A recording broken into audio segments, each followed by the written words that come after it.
Hi, folks. Welcome to the, God, I've forgotten, ninth, I think, videocast, 67th podcast.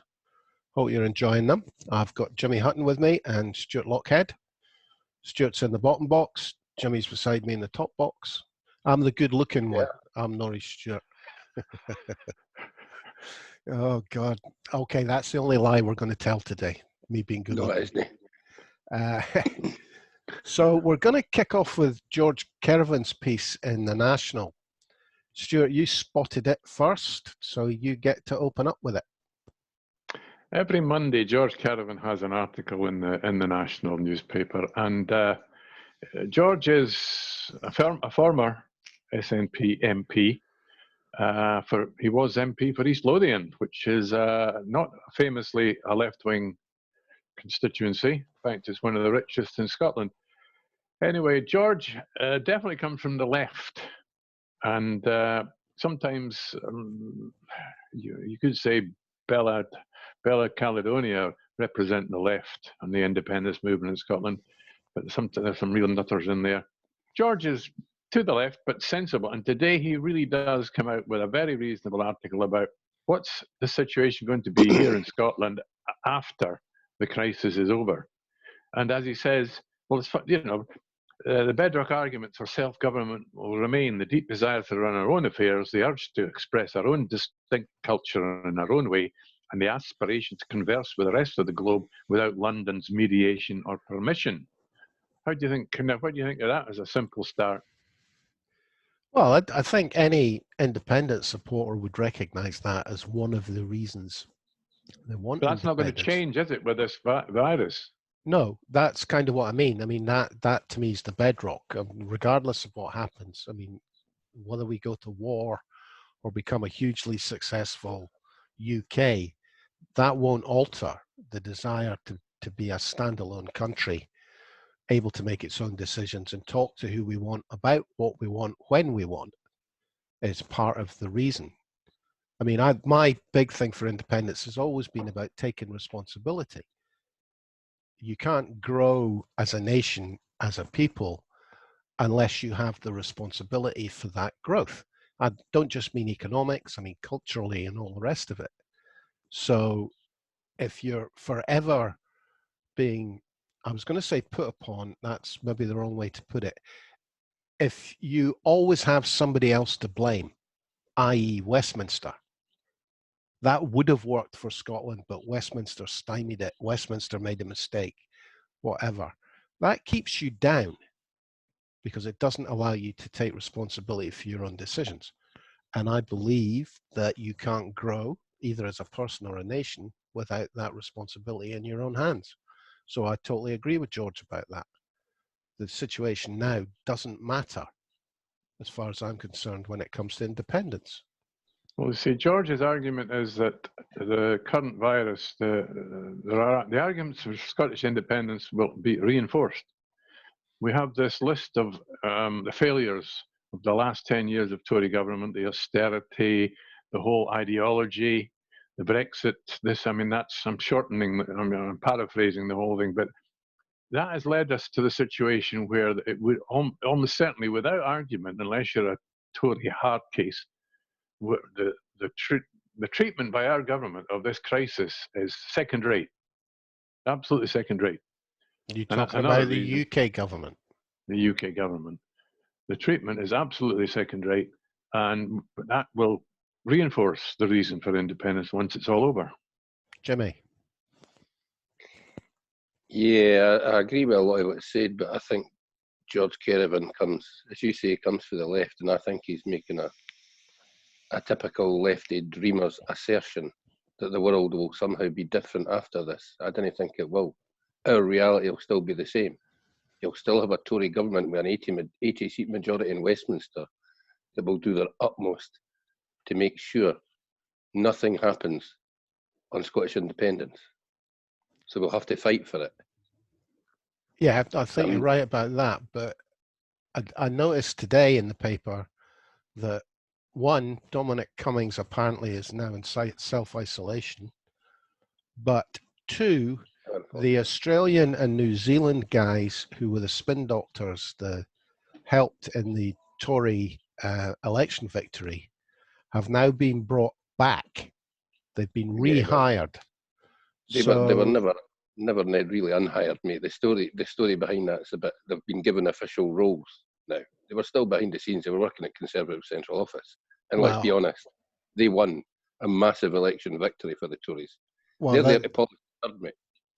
What that indicates to me is that the spin factory has been ramped up. Aye, it's going into overdrive because they know that they're handling this appallingly, and they can see the. Well, they didn't know they're handling it appallingly, but they can see the reaction in the press is not the one that they need, not the one that they want. So, can I just throw in the word Brexit? Sorry, I swore, but that's the elephant in the room. Until they announce that they're going to postpone the Brexit project, you cannot trust them. I actually think that, as far as the Brexiteers, they must be sitting in their wee smoky rooms, absolutely delighted with this pandemic, because they're going to be able to blame everything on the pandemic. Nothing's going to be Brexit's fault. Everything's going to be, well, we would have had 45,000 million trade agreements if it hadn't been for Brexit. So in a way, Brexit has ceased to be the elephant in the room because they've now got the excuse to remove the elephant. Norrie, you've got farmers now calling for people to go and help them pick the crops that the Eastern Europeans aren't here to pick. And nobody is saying that that's due to Brexit. They're saying that we need people to re-engage with the wartime spirit and help our farmers, help self-sufficiency. Ken what? Pay me 15 quid an hour and I'll go and pick tatties or fruit. But I'm not going to do it for the 7.5, 8 quid that you were paying people Eastern Europe today, so. Less you're found, less your upkeep, etc. Well, the thing that struck me about that was Scottish farmers are looking for 70,000 workers. And they were going to allow, 10,000 in under the farm workers visa? Didn't they up it to 20 or something at one point? They doubled it, and they made a big thing about doubling it to 20,000, and it still comes nowhere near what people need. And you're right, Stuart. I mean, it was something I was going to suggest that we should have every day, a wee Brexit reminder, because it's sneaking under the radar. And if they don't choose to go down the route of extending the negotiations, we're coming out under World Trade Organization rules. Disastrous terms. Interestingly, the Daily Mail had a nice wee double done at their casual racism over the weekend, blaming Jean-Michel Barnier for being the person that gave Boris in the cabinet the virus. And then, what was the one that came out with on Sunday that was even worse? The Chinese, it was all due to the Chinese telling lies, and that they've had hundreds of thousands of more cases than they've actually reported. Well, the Chinese thing, it started in China and nobody knew anything about it. It got to Europe and everybody acted like nobody knew anything about it. Good point. Well, it got to London, people knew something about it, and they got it wrong. Well, they appear to have got it wrong. Okay, let's be the neutral observer here. We're still in the middle of it, so we didn't ken, but let's be honest, the way that Germany's handling it and the way that other countries like South Korea have handled it certainly appears to be far, far more effective than anything that's come out of London. South Korea is really impressive. I did catch a professor and a epidemiologist, one of the experts, a professor from Munich, Bavaria in Germany, and he was asked on the Euronews about how come Germany's figures look so much better. They've got the same typically the same number of infected people, say for example in Italy, Spain, France and Britain, but they've hardly got any deaths. And is that down to the testing, he was asked? And he said, well, yes and no. Yes, obviously, the more testing you do, the better. But if you don't you know, it is a question of if you're just testing small amounts, the figures are not strictly comparable. You can't compare one country to another. There's another thing that's popped up. It's the way that you report deaths. Say you've got cancer, you catch coronavirus, and you die. Do you die of the cancer or do you die of the coronavirus?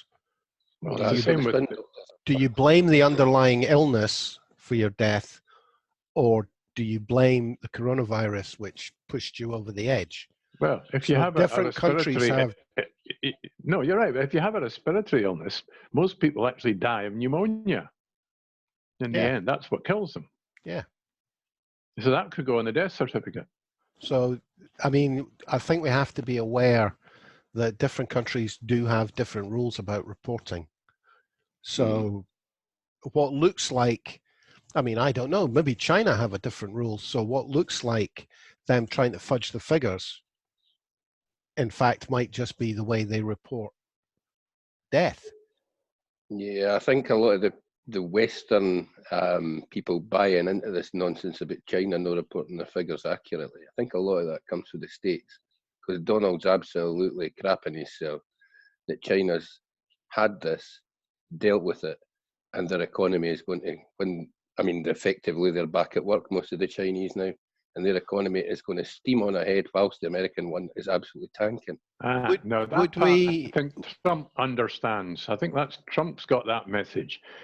Because the way it's going, the American economy is really going to tank because they have not got a grip on their virus epidemic at all, whereas China's got in there early. So the chances are, you're right, that the Chinese economy will pick up, but by the time America recovers, China will be #1 in the world.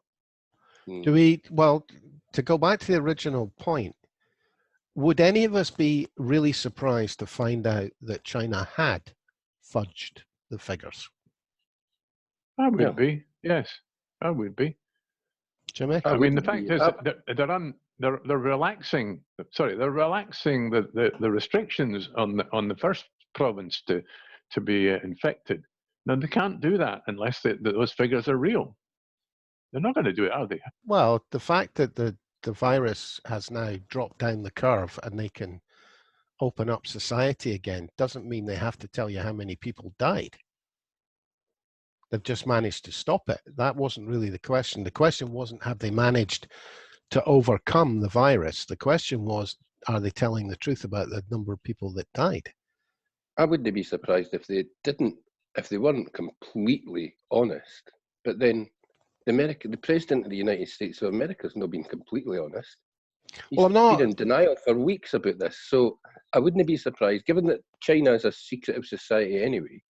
They don't trust foreigners. They just don't. They never have. Their entire history has been a case of other people going to China and trying to take their wealth from them. So why would they trust foreigners?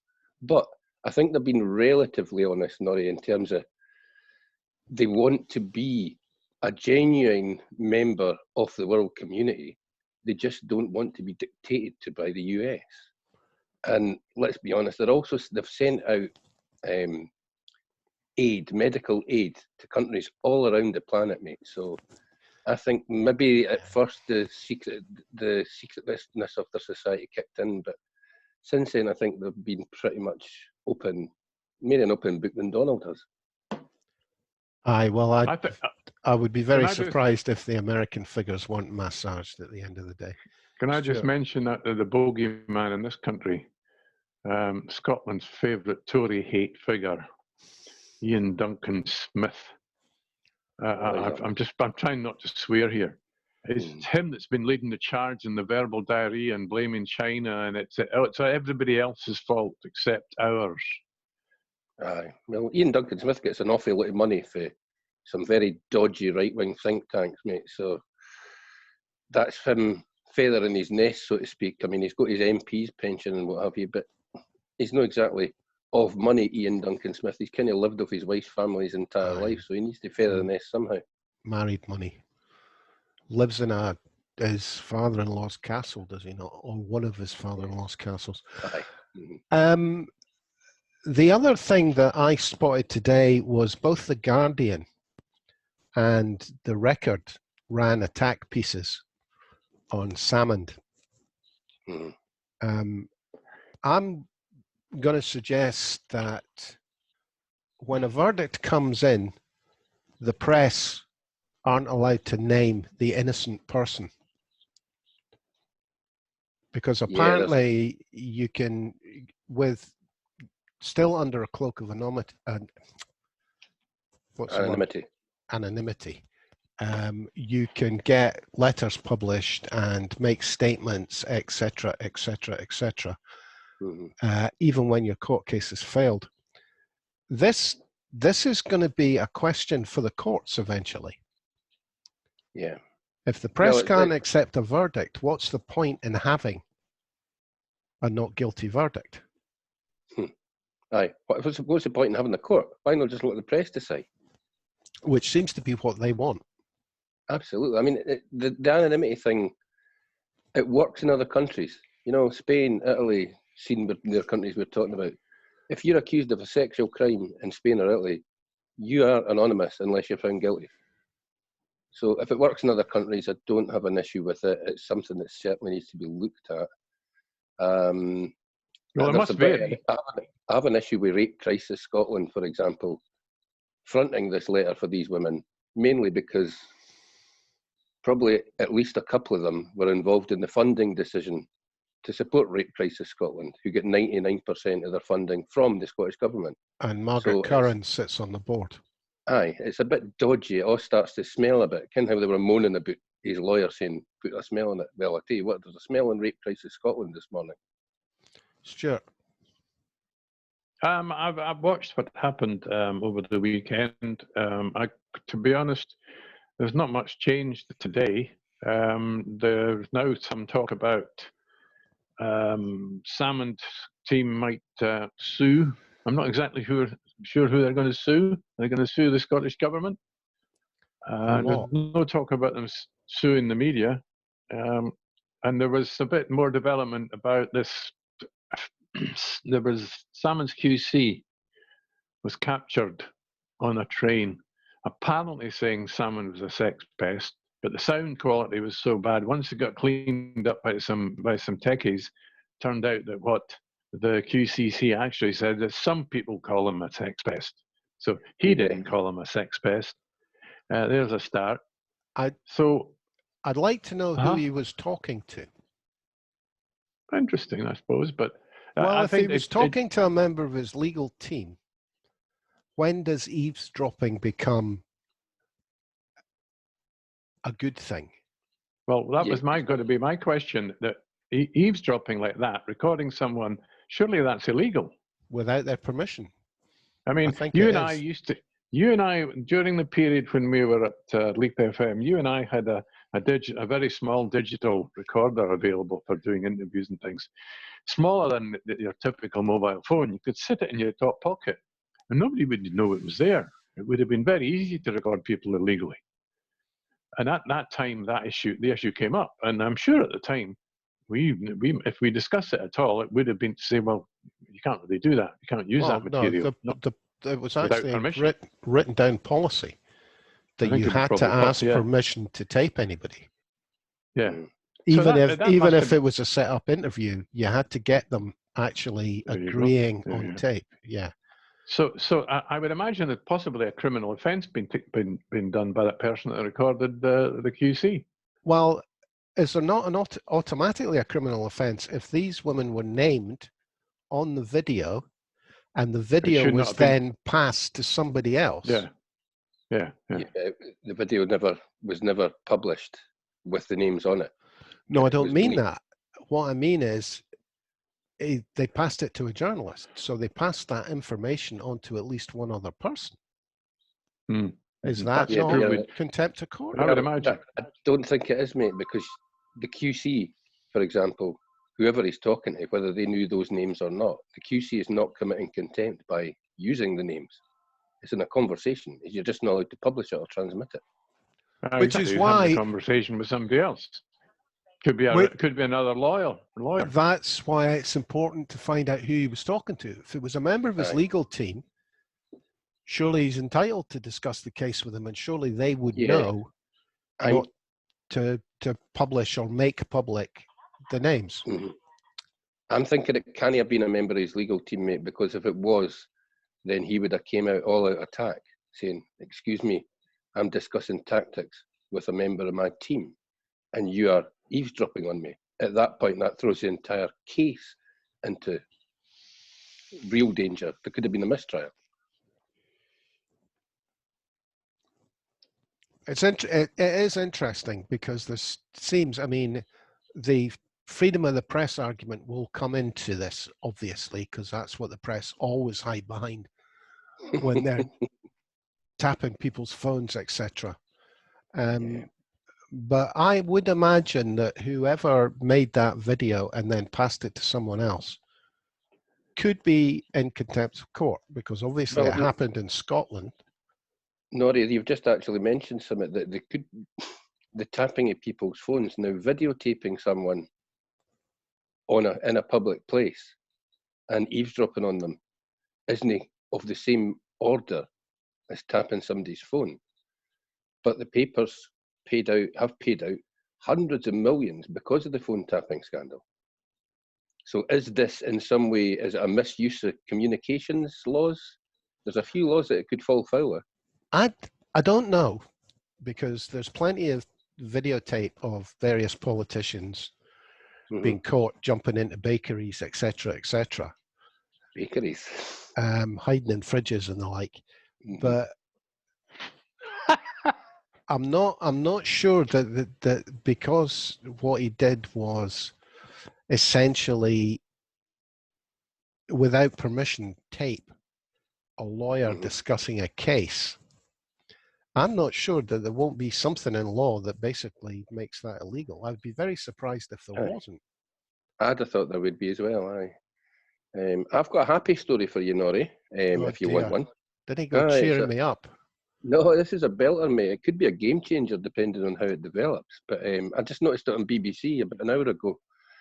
They're covering something that's been developed by the Mercedes Formula One team in University College London. It's a CPAP device, they call it, continuous positive airway pressure. And it's something that's used in the NHS before, but Mercedes have, as I say, they've done a mod on the thing.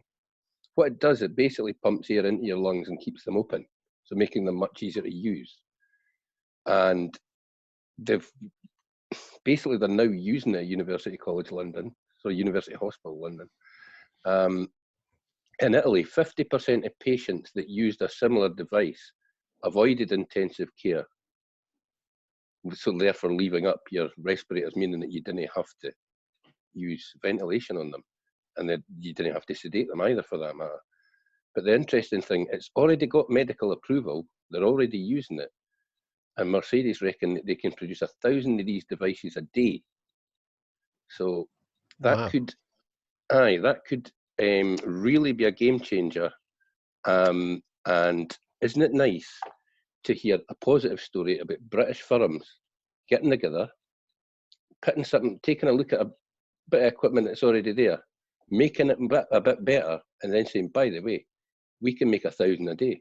So you're not going to need 20, 30,000 ventilators, because half the people that use this thing didn't need a ventilator. Do you mean a German firm, Jimmy?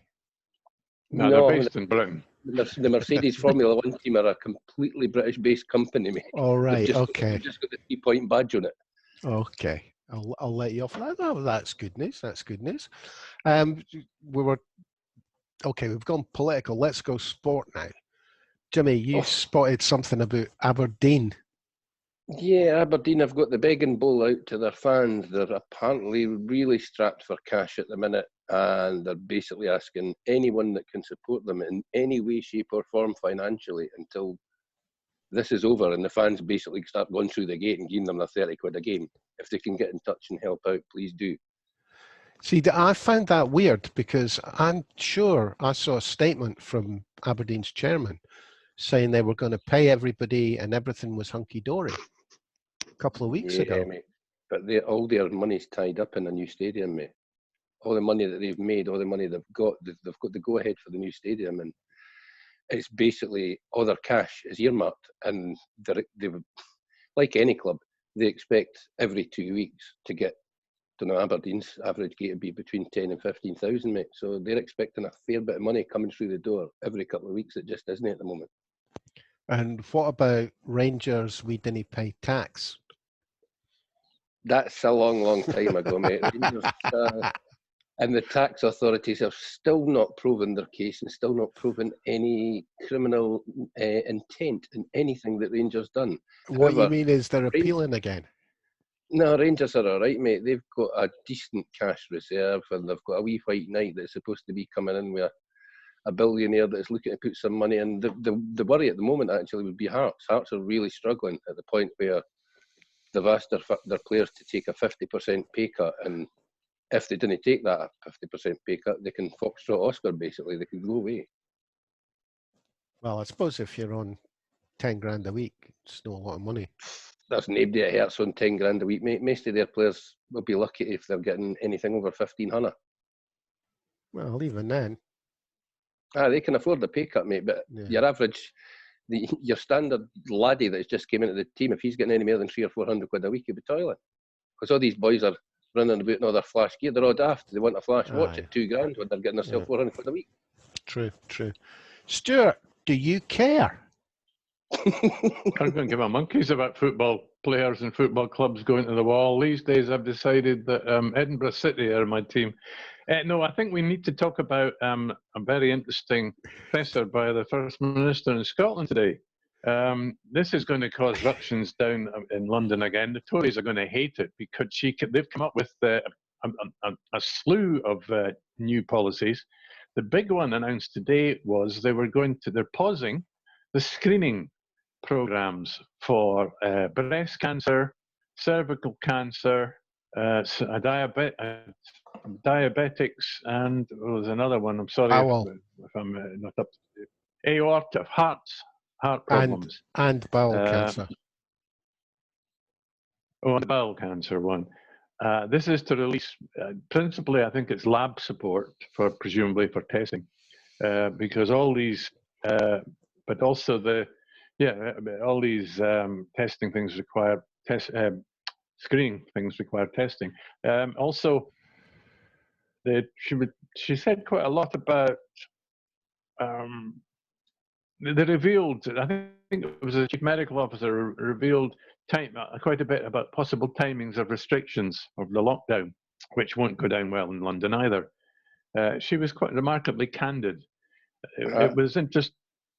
Sorry? I think you're wrong, Stuart. I think what Nicola said is factually superb. The fact that she's putting meat on the bones of that. But I'm no fan of this chief medical officer, I'm afraid. I think she toes the London line far more tightly than either the First Minister or the Secretary of State for Health do.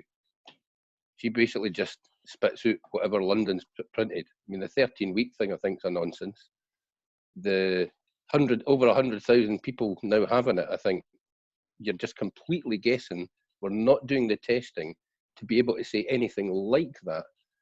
So I thought she almost contradicted herself as well by saying, the 65,000 people that I said had it last week, most of them will be all right because 80% of people don't get major symptoms. But they've been replaced by 100,000 people this week. Really? Yes, because that's as long as it's going up. Yes, exactly. Yeah, it's doubling every 3 or 4 days.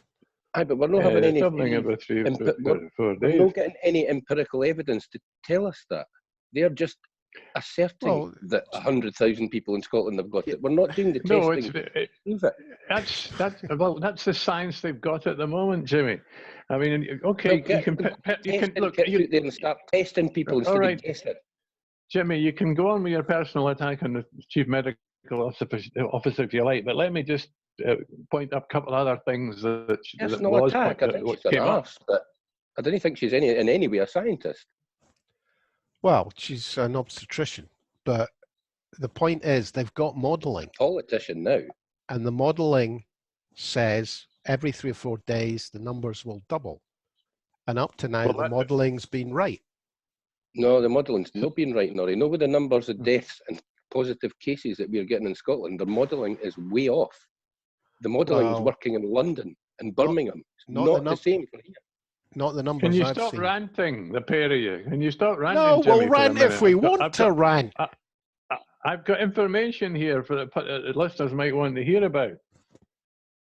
For example, another possible schism with London. They've set up their own expert science group, which is now firmed up a bit, and they've moved forward with the SECC temporary hospital in Glasgow. They've appointed somebody to be in charge of that. It will be ready if it's needed. They're generally speaking, the picture they're giving out from the Scottish pressers is that they are quite optimistic. This kind of clues it back to what we were talking about yesterday, that the situation in Scotland is better looking than the situation in England at the moment, and that view was continued today. But they seem to be much more in charge. And let's put it. There's another point. That presser today was much more deeper and longer than anything we've had useful from London recently. Yeah, I agree with that, but I think the continual warnings about this is going to get worse before it gets better is what I take out of them. This is what we're doing. We're trying to stay ahead of it. We're confident. I mean, they seemed very confident that the SECC was a just-in-case measure. They didn't think they were going to need it. Now, we're lucky in the sense that we seem to be about 2 weeks behind London. Well, I wouldn't say 2 weeks. Well, a week, 2 weeks, but we're definitely behind London. Far. So the stats they'll be getting out of London will be as accurate, more accurate than anything else from anywhere else. They should be getting daily updates on what's happening and how it's moving up the country and so on. So they're obviously using that to make their next steps.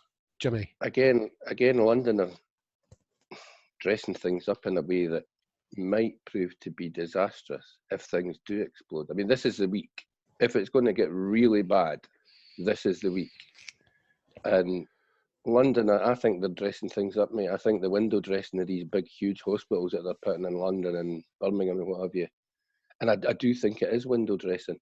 The fact, the big, massive thing that this country isn't doing that other countries have done is testing and tracking of the virus.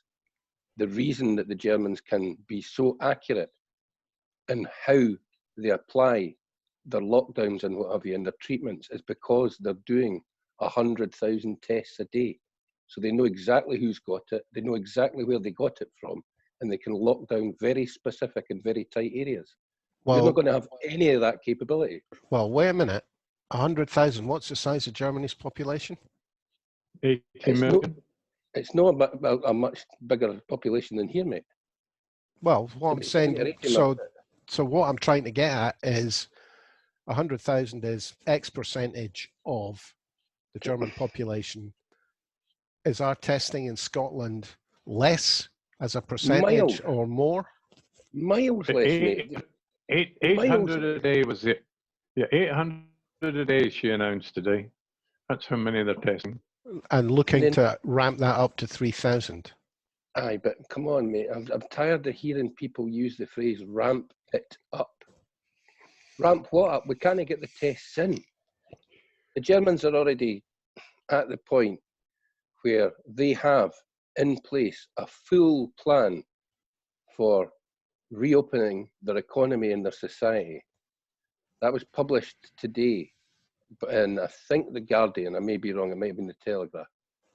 We're not at the point where we're 100% sure how we're going to deal with this. Never mind how we're going to get over it. And I think Scotland are in a far better position than the rest of the country.